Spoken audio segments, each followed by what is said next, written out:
For this next bit, what I'm going to talk to you about is pulling out all the stops in healthcare.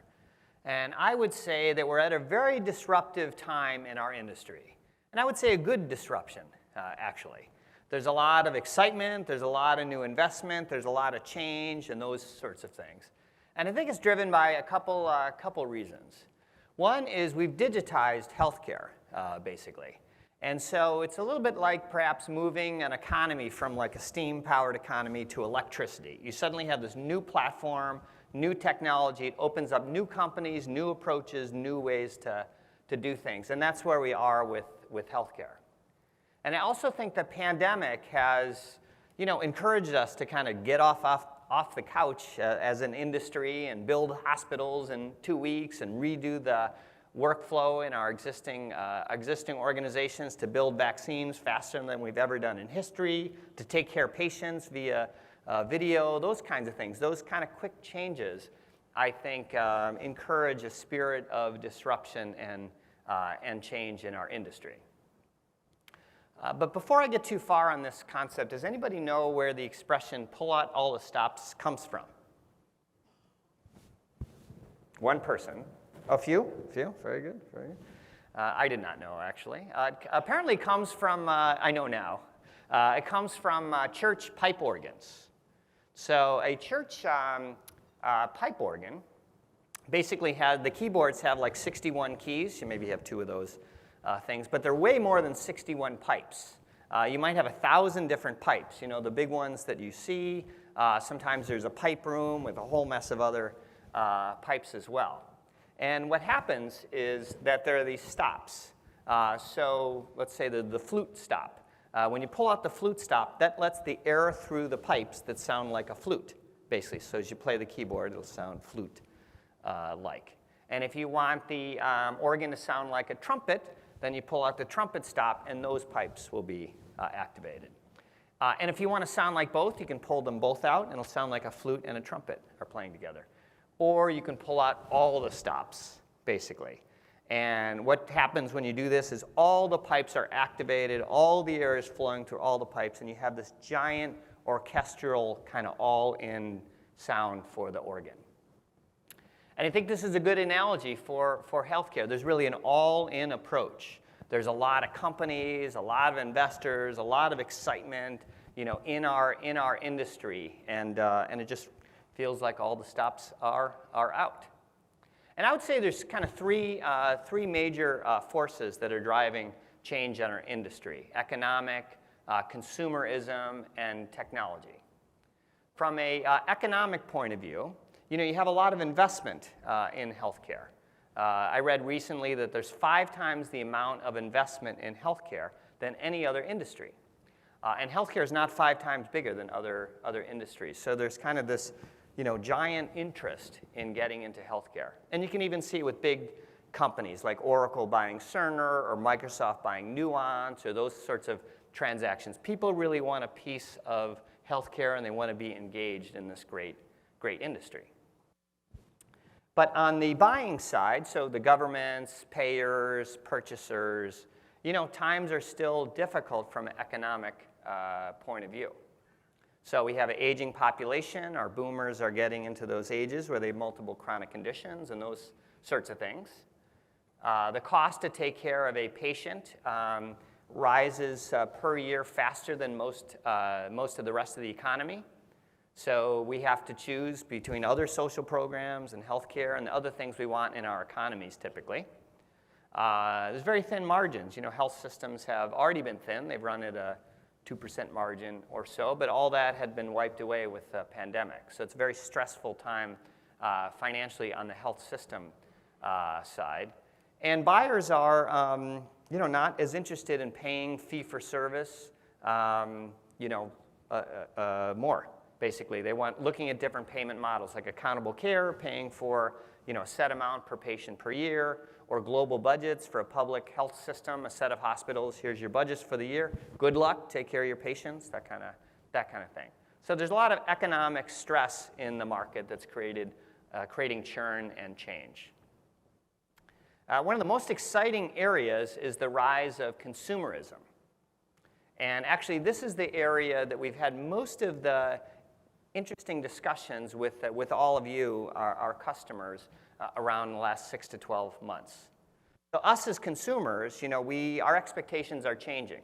And they changed pretty rapidly during the pandemic. We want kind of that anytime, anywhere service, just like we get in other industries, banking or retail or finance or anything like that. We want that out of healthcare too.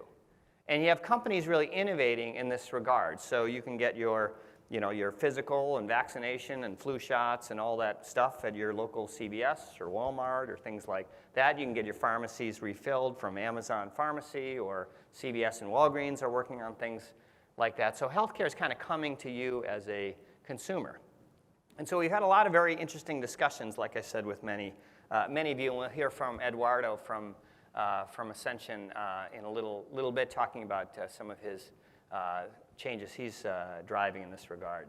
But I'll give you a couple examples. So we were talking to this big health system about their patient portal. And a lot of health systems are building what's referred to as a digital front door. So they spend kind of millions on the physical front door to sort of reflect the grandness of their brand. But the digital front door should look just as exciting and just as reflective of the way they want to reach out in the community. But for this particular customer, actually as many health systems, you can't use the patient portal unless you're a patient. So you have to first become a patient, a registered patient. You almost have to get sick, in a sense, before you can actually interact with the health system. So though they had a digital front door, it's closed, basically, unless you're already a customer. Now, what kind of business does that? What business would have the doors sort of inaccessible until you're already a customer? Most businesses want to reach out to their communities and engage new people. So converting that digital front door to something that is more consumer-focused, not just patient-focused, that's reaching out to the broader community before they actually need the services of being sick. Another example is this concept of rest of year. So we all go in to see the doctor 3 times a year. What about the other 362 days? What's the kind of interaction that you, if you're a health system or a payer or a life sciences company, want to have with your community when they're not in the building? What's the kind of engagement that you want to project out there, and relationship you want to have with your community? So a lot of kind of more consumer-oriented thinking is getting into our industry. And I'll give you one other example. So I have a shoulder that dislocates. So it's come out 9 times. Does anybody want to see it? Come on. No. I'll leave it in. And I had a couple surgeries to try and fix this thing up. And after one of the surgeries, I remember distinctly going back to the hospital and asking for my medical record. And they said, sure, we'll provide it to you. It's $10, and we'll mail it to you. And they mailed it to me, and I got it a couple weeks later. Now, that's kind of a very normal activity. Everybody's probably nodding. Yeah, I've done that too. Can you imagine if your bank did that? Like if you went in and asked for your bank account balance, and they said, sure, we can provide you that. It'll be $10, and we'll mail it to you, and you'll get it in 2 weeks. That would be ridiculous. But that's a bit of the ridiculousness that healthcare has had over the years with regard to kind of consumer friendliness. Now, that particular problem has changed a lot in the last 2 years. If you have Epic, if you go see a health system that has Epic or Cerner or TrackCare or those kind of products, if you have an iPhone, you can get access to your medical record at lunch, basically. You can get the whole thing there. Not that high % of the population actually knows how to do that and that sort of thing, but things have opened up rapidly the last couple years. So the third area of change is technology. So this year, for instance, we will buy 320 million wearables. So this is a kind of a suddenly big industry for all of us. And not just Fitbits, but medical devices in the home, blood glucose monitors, ECGs, those kinds of things to sort of monitor patients in that setting so you can get care where you want to get it. And then a lot of experimentation around chatbots, artificial intelligence, virtual reality, different kind of approaches to take care of a patient where they are, instead of everything being about a physical visit between you and a doctor. So a lot of exciting change on the technology front as well.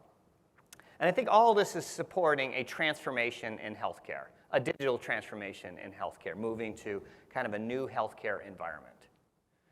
And I would just say 3 characteristics about the new healthcare environment. One is that it will be digital, so the kind of experience that we're used to in other industries, we'll have that in healthcare as well.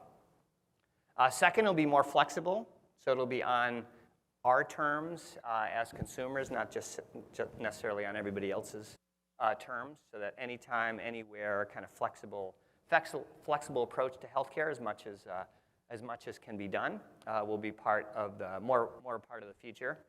And the third is, I would say, omni-channel. So from a, let's say, a health system point of view, or a payer, or a life sciences company conducting trials, that kind of thing, you would think about more than just the in-person experience. So what does that experience look like? But what does our portal look like? What do the kiosks look like? What does our social media presence look like in the way we interact with our consumers that way? What is our community events, sponsoring races, our advertising? What does the whole approach look like between us and our community, not just focused on that, the visit concept? So we're mid-transformation, and that's quite exciting. Now, in a disruptive environment where there's a lot of change, one of the most important things that you need to do is decide on your role. So what kind of role, what kind of unique angle, what kind of unique value proposition are you going to offer out in your communities, in your businesses? Are you going to double down on the status quo, let's say, and say this is, we've always been best at this and will remain best at this while everybody else sort of flounders with new approaches? Or are you going to pick some of these new approaches, double down on those, and see if they work? So there's a lot of choices to be made in a highly changing, dynamic environment. And we've made choices as well, areas that we think we should be great at and invest in those areas. And I'll talk through these 5. Interoperability, enabling innovation, scalability, clean data, and insight. So for interoperability, starting there, you can imagine now interoperability becomes even more important. If you have kind of this more decentralized healthcare system, more flexible healthcare system, more people involved in the health of the general population, having that free flow of information among all the parties is absolutely essential. Otherwise, it actually has the danger of being even more fragmented of a healthcare system. So interoperability is an area that we choose to be great at. I'll just tell you about one project we started earlier in the year. We launched a new offering called Health Connect Cloud. And this is basically a software as a service with our interoperability engine, Health Connect. It's paid for on a consumption model. It's easy to sort of start up and digest. Our very first customer is the Northwest London part of the NHS in England. Basically, they had 4 different hospital trusts. Each had their own integration engine, different engines. Each had their own team, sometimes building the same integration to the same third party. And they brought all that together at the regional level, picked our technology, standardized on our technology, and now they have a shared team for the region. So they can build integrations once. They can kind of manage the workload of the trusts instead of at an individual level, and manage the 24/7 operations. So that's we've actually signed a couple more customers with Health Connect Cloud. It's of great interest to many customers. The next area is enabling innovation. Of course, in a time of change, you need to move quickly. Some things are going to work out, some things are not going to work out, and you want to navigate very quickly. So supporting you and your need to be agile is another area that we choose to be great at. Now, InterSystems has always been a buy and build company, or enabling you to buy and build. So we have certain applications like TrackCare or HealthShare, where you can take advantage of kind of a full stack type of application. But we also have the world's best development platform as well. So you can take what you can get from us, and then you can kind of build innovation around that to have a unique perspective in your market. So example project of that is one we're working with starting earlier this year, Clover Health. They're a new payer customer of ours, and their goal is to distinguish themselves in the market via technology. So they use artificial intelligence, sophisticated algorithms to help the decision-making of their clinicians, their case managers, their authorization folks, claims folks, that kind of thing. And they sort of pack all this into an app called the Clover Assistant app, which they use to empower their users with these algorithms. They needed us, basically, they needed clean data, essentially. So they wanted to bring all their data together, clean it up, aggregate it, normalize it, deduplicate it, and then build applications on top of that. And so they built this Clover Assistant app basically on our HealthShare and our Iris for Health environment. So the third area that we choose to be great at is scalability. Of course, we want to enable all of you, whether you're a startup or whether you're a huge multinational, to scale your offerings, your products to as large as you need. And the best example of this, I think, is our relationship with Epic. We started with Epic when they were a startup, and now Epic is the largest, most important EHR company in the world. And also, even if you look at some of our other products like TrackCare or HealthShare, we basically have entire countries where all the medical records of those countries, like the Netherlands, UAE, Scotland, California, New York, Texas, we've got these huge kind of 20, 30 million patient databases running on our technology. In fact, I would say, and somebody can correct me if you think of one, that every 10 million patient or more database that I've ever heard of runs on InterSystems technology, actually. So we're very proud of our ability to help you scale and get big. And all that pride, doesn't mean that we're resting on our laurels. So this is an area that we continue to invest on. There's many developers in this room that spend full time helping our technology continue to scale, to continue to perform. It's one of the areas, like I said, that we choose to be great at, and we always want to be a few steps ahead of your needs. The fourth one is clean data.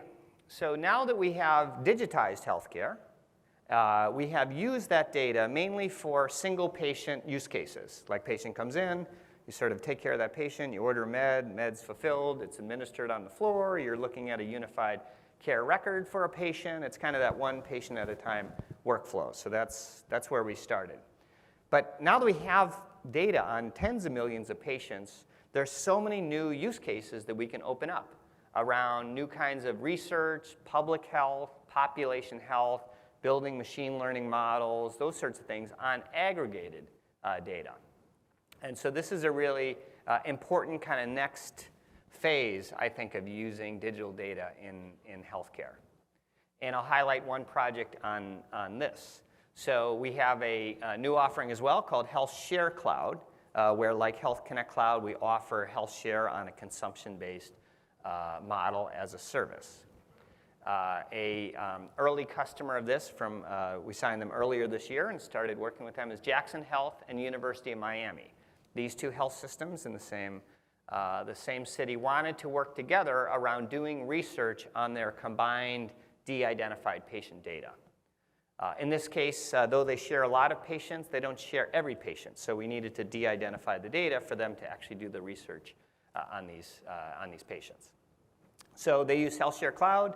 Basically, we're working with them to bring all the data together, match patients, then de-identify it, and then make it available for their researchers to do their joint research across the two organizations. So that's a pretty exciting project that we're quite excited about.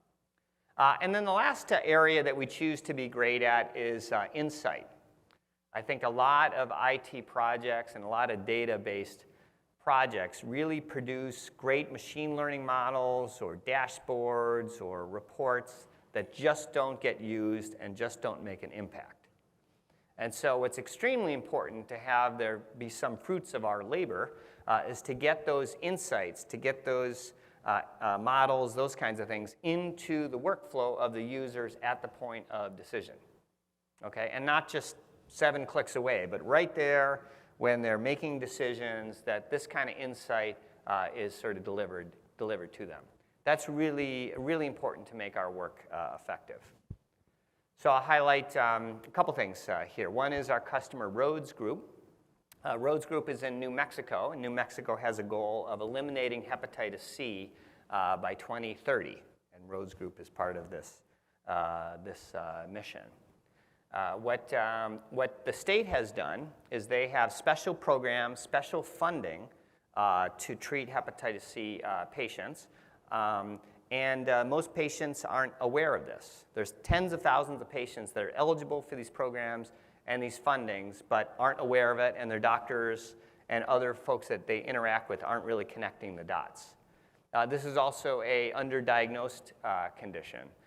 So there are risk factors, other sorts of things that could help lead to patients being brought in and being diagnosed earlier for this disease.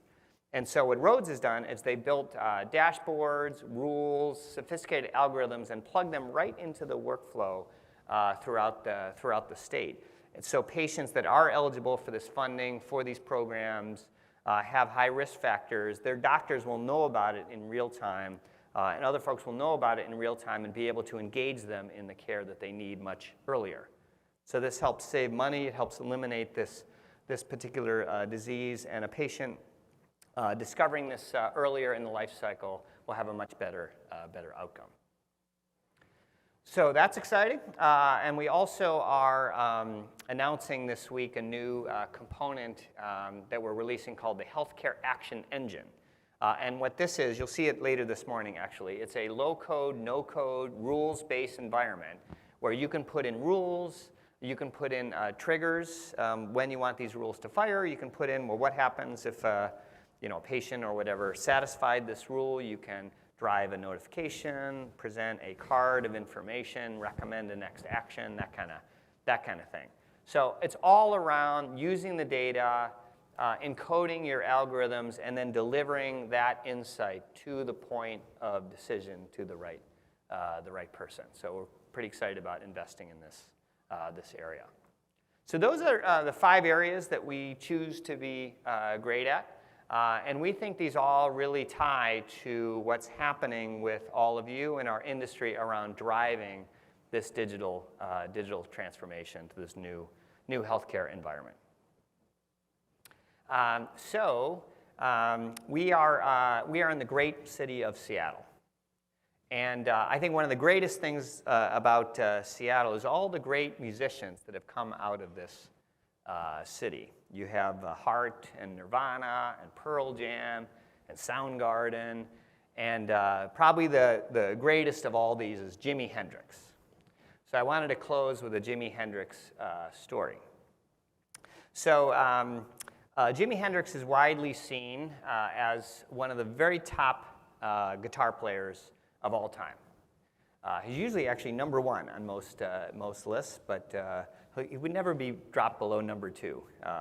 He's just phenomenal, which is kind of amazing because his mainstream career was only 4 years long, and he only did 3 albums. But he basically catapulted himself to sort of a legendary status almost right away. So the year is 1967. He is slated to play at the Monterey Pop Festival, and at this point, in Monterey, California. And at this point, he had just released his first album a few weeks before, and he was basically unknown to the audience at this pop festival, and unknown to the US audience. But he was very well known to all the guitar gods over in the UK. So Eric Clapton, Jeff Beck, Jimmy Page, Rolling Stones, Pete Townsend and The Who, everybody there, because Jimmy had gone over there and really blown them all away. We're quite aware of Jimi Hendrix and how great he was. So they're all at this festival, and the bands are all backstage, and they're arguing about which band should play in what order. Now, you would think this argument would be that each band would propose that they do the headlining slot because they're the best band, they're the most popular, they do the best job, that sort of thing. But that wasn't the argument. The argument was nobody wanted to follow Jimi Hendrix, basically. So they were arguing with Jimi, saying that Jimi had to go last, that nobody wanted to follow him because then they would look bad. And this argument was actually led by Pete Townsend of the Who. And he was basically telling Jimi, you know what, we cannot follow you. We're not going to do that. You have to go last. Now, Jimi thought this whole thing was strange because nobody in the audience knew him. He just came out with a record. He was brand new, unknown by the crowd. You know, why is he supposed to headline? But at any rate, apparently he jumped on a chair, played like 30 seconds of great guitar. He jumped down, and he went to Pete Townsend, and he said, if I'm going to follow you, I'm going to pull out all the stops. So a couple hours later, the Who is playing. They're third from last. And Jimi Hendrix is on the side of the stage watching the Who. And they do just a fantastic job. So they play a nice set. They're a very popular band at this time. They smash up all their instruments at the end, as the Who had commonly done. We're not going to do that, by the way, tonight, just FYI. But they smash up all the instruments, and Jimi Hendrix is looking at them saying, geez, how am I going to top that? So the second to last band is the Grateful Dead. And instead of Jimi watching them, he runs around backstage to try and find lighter fluid, basically, which he does find, as it turns out. And then Jimi Hendrix does the last set. And this is like 30-minute set, something 45-minute set, and just does an incredible job, you know, basically a legendary performance. And at the end, he lays his guitar on the stage, covers it with lighter fluid, lights it on fire, and sacrifices his guitar to the gods, basically. And he kind of creates one of the most famous moments in rock and roll history and one of the most iconic images. And from that point on, he was basically a legend at the top of his game. So he did pull it off and had this very famous event.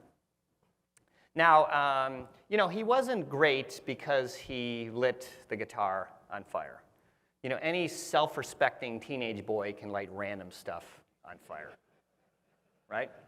He was great because he was a great guitar player. He had great songs. His band was fabulous behind him. He had fantastic stage presence. And he used the energy of the audience to create a moment. Well, I think this can be our moment in healthcare. We have the energy of the market on our favor. We have this disruptive spirit. We have the investment. We have the excitement of consumerism. We have the spirit of change in our market. And I also think the other thing the pandemic has given us is confidence. You know, confidence that we can indeed drive change in our market, that we don't have to just continue the status quo, that we can make a new healthcare system that's much better and we can actually pull it off. So I would recommend that we use the energy in the market, that we use this confidence, and that we too pull out all the stops. Thank you.